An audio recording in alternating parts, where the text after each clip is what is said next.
This man is a stewmaker, specializes in helping people dispose of dead bodies. Recently, he took a new order. The client is Lorca, a Mexican drug lord. A few years ago, Elizabeth caught Lorca through a criminal close-up, but the court had never been able to convict him because all the witnesses had disappeared.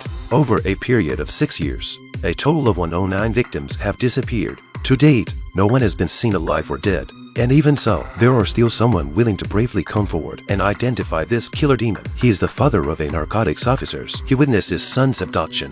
While he was in court to identify Lorca, one of the jurors suddenly suffered a heart attack. The trial was halted. Elizabeth escorts the witness to the lounge. Unexpectedly, he was knocked unconscious by two fake police officers, and the juror had died of poisoning. On the other hand, the stewmaker finally received the body that needed to be disposed of. He opened his backpack.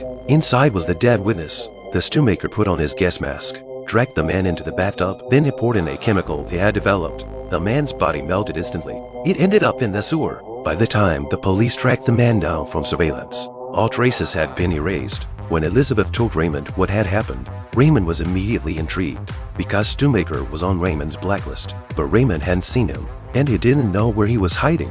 The only breakthrough at this point is Lorca. When pressed by the police, Lorca said this: "I don't think you really understand who you're hunting. This man is much more dangerous than your agents.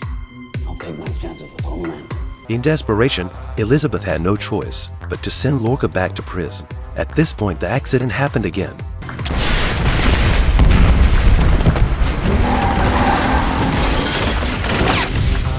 Lorca's men attacked the police. In the midst of the chaos, Lorca was successfully rescued.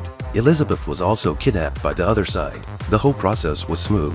When the police reacted, the other party had already escaped. At this point, Raymond finally decided to take action. He was the administrator of the entire criminal world. No one knew he had turned himself into the FBI. And just now, Lorca reached out to Raymond.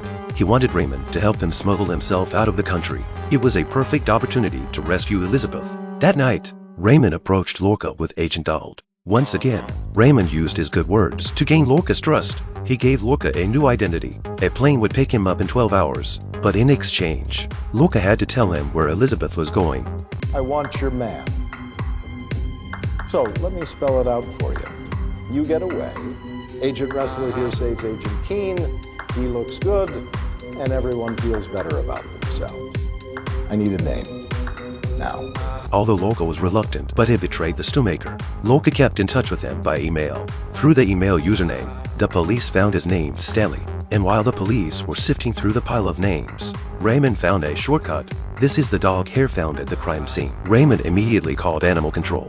By this time, Stanley had already started the preparations. In the past, he has only been responsible for cleaning up the bodies. But this time, the task was a little more complicated. His client requires him to torture Elizabeth to death. He started with the usual. He first took a picture of Elizabeth as a souvenir. But as soon as he gets up, Raymond appeared just in time to save Elizabeth. Then came the execution of the stewmaker. The red soup in the bathtub was already boiling. Thanks to stewmaker's presence, the world was left with an untold number of unsolved crimes. Raymond didn't hesitate and threw him in directly.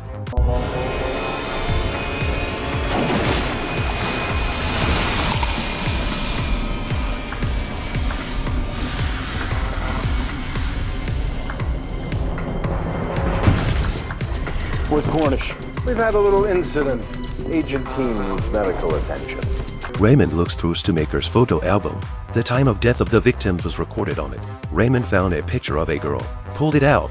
The Stewmaker never existed again, and whoever was behind the murder of these victims, and it's almost impossible to find them. But Raymond's goal has never been those small characters. The next day, another killer on the blacklist appeared. His code name was Messenger, the most reliable middleman in the criminal world. And this time, the letter he was carrying was a life worth $20 million. As to what happened thereafter, don't you want to like and follow me?